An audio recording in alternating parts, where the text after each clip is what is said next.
I was born in the turbulent year of 1978. My father was an atheist monk named Bobo. My mother, she was a disco queen named Trixie. My parents dropped... No. They threw me on my head when I was an infant. Such an influential time for a human being. My parents abused me, but they really loved me. At least, that's what my paternal grandmother used to say when she wasn't having one of her episodes. My grandmother. What a crazy bitch. So I grew up in a pretty stable home. Well, the actual physical structure was stable except for the back flap of the box which kept falling off. No, really. I didn't live in a box. I lived in a normal house, in a normal neighborhood. Normal. Huh. I was a lonely child in a normal world. Maybe it was my stuttering, or the sore on my lip which never went away. I was an only child. I mean, my parents didn't have any kids after me. With each other. My father ran off with a flock of excommunicated nuns, and my mother, she suffered with a terminal case of the clap. It was during my 7th year of life when my mother bought me an elephant. I promised never to call my mother a bitch after I received that super gift. I named my elephant Honky.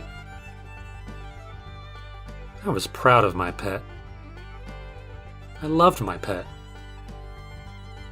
No one in my class or neighborhood had an elephant. I watched Honky every day after class. I told Honky the latest playground jokes, and he laughed. I told him who my latest crush was. He listened. Honky was my friend.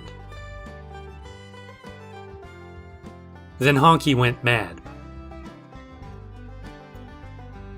A neighborhood boy, Todd, jumped the backyard fence to get an unauthorized up-close look at my pet. Todd found a fallen tree branch and he began to jab Honky's testicles with it. Now, Honky had big balls, and when one jabs big balls with a stick, someone's gonna get pissed. Honky trunked Todd to the ground and kicked him once in the head, knocking Todd's teeth right out of his cruel head. Honky had to be put down. I cried for weeks. I endured the nickname Elephant Boy. I lost my only friend. I was 7. Todd. I met up with the prick a few weeks after my friend was killed. I caught him walking home alone after school. I had a big stick.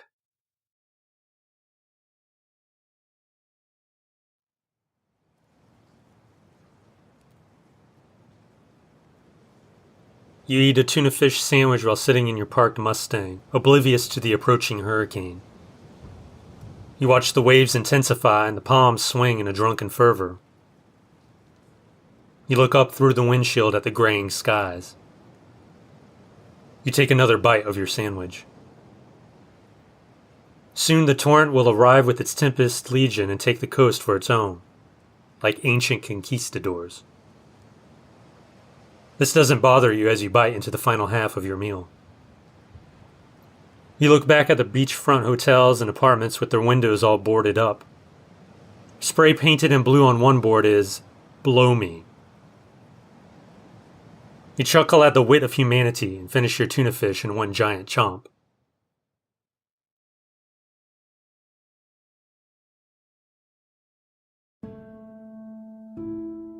Kim thought she was fat.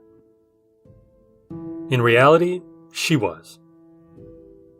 All her friends supported her by suggesting she exercise and go on a light diet. Kim did the exercise thing for a month before deciding that the only thing she was losing was her patience. It did nothing for her, and a few overly honest friends agreed. She was still overweight even with the diet she got sucked into while working out. This diet consisted of eating tofu, shredded newspapers, or something along those lines. The diet was as ineffective as the exercise program. Even more frustrated, Kim went on a water diet for a few weeks, but soon ended that adventure when she developed chronic diarrhea. All the shit and liquid she lost didn't equal the weight she wanted to drop. Plus her ass hurt something fierce. All of this work, with no satisfactory results, depressed Kim to the point that she only went 3 places: work, the grocery store, and church. She tried to spend the least possible amount of time at each. The less she was seen, she figured, the better she would feel. Those 15 pounds were like 15 tons on her self-esteem. She had no boyfriend. She reasoned that any guy who would be interested in her would just have a fat girl fetish. Plus, who would want to go out with a weight-obsessed porker anyway? All in all, Kim was a wreck. One Sunday after service, Kim caught up with Nancy. They both proceeded to chat for a few. "Yeah," Kim said, "I'm still trying to lose weight." "I know how hard that can be," replied Nancy as she reached into her purse to pull out a white business card. "Here, I know someone who can help." Kim took the card. In plain black type was Pat Mower, Alternative Therapist, 331 Pine Street, 561-555-9676. "She helped me overcome my compulsive swallowing," Nancy continued. "She can help you beat your weight problem." "You had compulsive swallowing? How did she help you?" Nancy smiled as she and Kim parted paths. "She strapped me to a chair, stuck a hose in my mouth, and shot water down my throat until I choked. She's really on the edge." The office was nestled in a pleasant strip mall between a donut shop and a discount shoe store. The waiting room was comfortable, but it didn't offer any luxuries like week-old magazines. The most recent magazine was the May 1998 issue of some teeny bopper rag that offered tips on how to look like a slut and how to seduce men twice your age by looking like a slut. Kim flipped through that until a short, pudgy thing came out to greet her. The woman led Kim to a modern office. There, Kim was left to amuse herself. She glanced around the office. A few degrees hung on the wall beside photos of who Kim presumed to be Pat Mower and her children, twin boys, probably 6 years old. Kim's seat was just getting warm when Pat Mower walked in. Kim rose to shake her hand. "Hi, Kim," Pat said with a smile. "Hello." Pat sat behind her desk and opened a manila folder. "So you're here to be treated for your weight problem?" "Yes." "And you've been on different diets and exercise programs?" "Yes." "Do you overeat?" "No, I'm very cautious about what I eat." "Obviously. Well, have you tried any prescription drugs?" "No, I've heard a few horror stories, so I've stayed away from them." "Good, they don't work anyway. So I'm going to give you something to take. You'll only have to take it once." The therapist went to a cold metal cabinet. She pulled out a small pill bottle. Inside was something that resembled a peanut-sized spiral of chocolate. She handed it to a reluctant Kim. "It's the latest in alternative weight therapy," said Pat as she returned to her seat. Kim examined the bottle. "What is it?" "I think your problem is that the food you eat goes to the wrong place. Instead of filtering through your system, it gets trapped somewhere. What you're holding will ensure that whatever doesn't get filtered gets destroyed.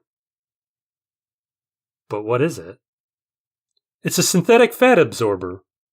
A tapeworm-like organism that'll reside inside you until you decide to end your therapy.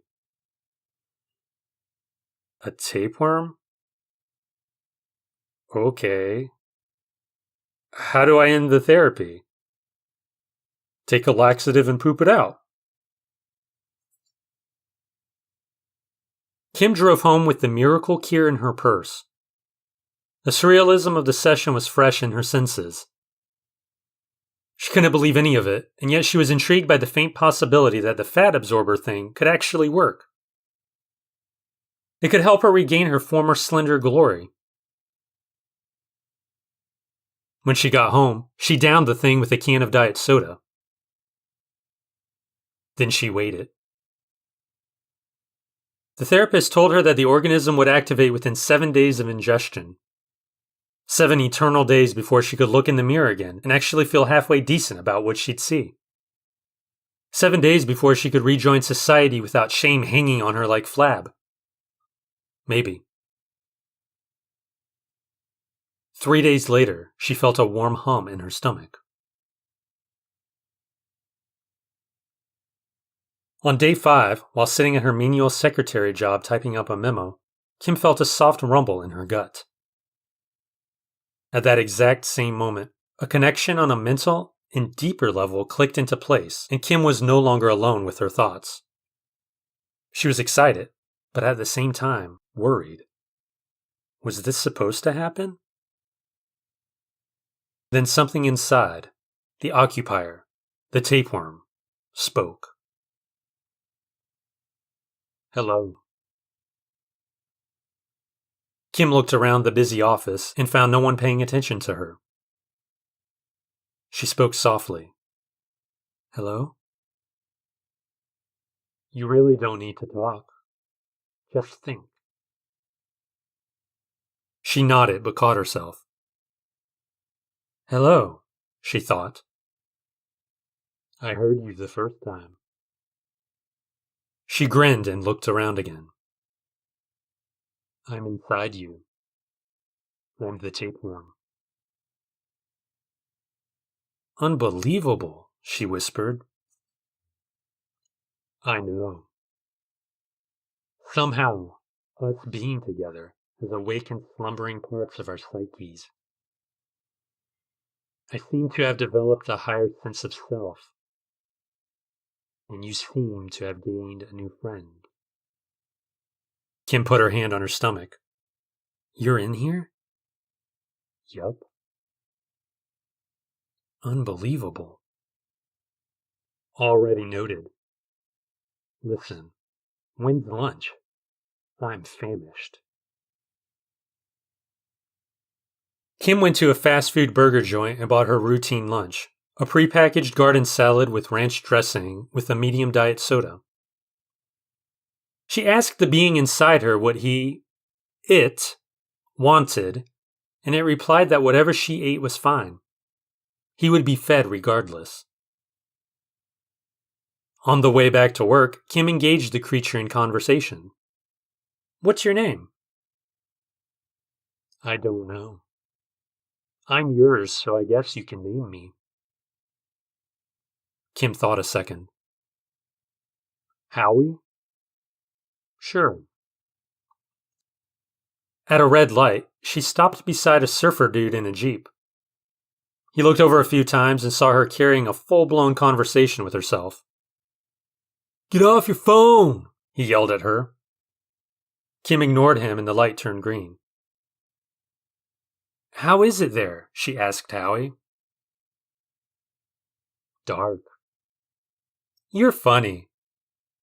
Can you really help me lose weight? That's why I'm here. Can't you feel the difference? She could. But the difference wasn't in her physical self. Her sense of being had changed when the sleeper inside awakened. Within her was an organism, a living creature that was closer than any man she had ever been with, or any friend she had ever known. The next few days were spent bonding. She opened herself up to Howie. She would remember past events like her first kiss and her college graduation, and Howie would feed on the memories like unfiltered fat. Howie wished he could share his past, but all he had was the present. Kim understood completely and didn't mind. His attentive ear was enough for her. The time spent sharing with Howie blurred into a stream of faceless faces and forgotten actions. Work was done, meals were eaten, all was tossed to the history heap. She felt that therapy take hold of her blues and shake them out of her. On the 7th day, Kim stepped onto her scale and smiled. She was 15 pounds underweight. She sat on her toilet with the laxative bar in her hand. To the lazy eye, the laxative could have been mistaken for a candy bar. Kim read the instructions. Consume bar and wait. Do not plan on going anywhere for the next 6 hours. Except down the drain. I won't flush. What? Are you going to keep me? I understand. Kim, I love you. Kim didn't have to breathe the words back to her friend. He already knew. She unwrapped the bar and bit into it. She hoped that Howie would be able to live outside of her. She wondered how to take care of him. She found no information on how to tend to the needs of a tapeworm. In the history of everything, no one had probably ever dared to approach the path that she and Howie were about to traverse. They were trailblazers.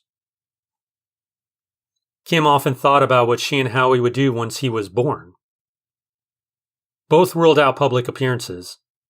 No walks through the park or evening trips for ice cream. They were pretty much confined to do things in her apartment like watch movies and play chess. Eventually, people would find out about the two. Kim knew it. She had friends who would wonder why they were never invited to her place. Her family would suspect something sinister was going on. She gave her secret friendship 3 months before Howie was exposed. Then what? Kim. She popped out of her crystal ball. What? It started. Kim finished the laxative bar and knew that in the end, everything would be okay. The separation anxiety would probably set in immediately, but Howie would be there to alleviate the emptiness. Although the mental bond, and to a degree the physical, would be broken, Howie would still be around in some form or another, always present to listen to her complaints and desires. She hoped he would leave her whole. She prayed for a safe delivery. The anticipation made Kim sleepy. She took a nap and dreamed about taking her tapeworm on a walk down a flowery path in an immaculate garden. Every piece of flora danced on their stems to a happy medley. If the flowers had mouths, their song would have filled the garden with more joy than any human could have withstood. The skies were dominated by crisp white clouds on a stark blue palette. Every color was enhanced by overzealous technicolor. There were no obnoxious butterflies or any other creature to stand in the duo's way. She looked down at Howie and smiled. Through the feces, Howie smiled back. Her little man. A grumble in her gut snagged her from this pleasant vision. She sat up in her bed and felt as if small stones were caught in a whirlpool in her stomach. She made a run for the toilet. Both she and Howie knew this was it. She grabbed both sides of the seat and bore down. 5 minutes later, she wiped and got up. She leaned against the bathroom wall before pulling up her shorts. Her ass was numb like her brain. She couldn't feel Howie's presence through the numbness. She panicked at the possibility that he didn't make it. She braced herself for the worst as she turned to the bowl. Amid the mess was Howie, splashing softly. He was alive, but she didn't know his lifespan outside of the intestinal womb. She would have to make their time special if he wasn't long for the outside world. Her vivid dream of the flowery path eased her. Her panic and uncertainty gave way to unbridled joy. Her hope threatened to gain physical substance and explode like a methane-laden turd. She reached into the murky water and picked up the tapeworm. She held it in her arms like a newborn. Her loss was her gain.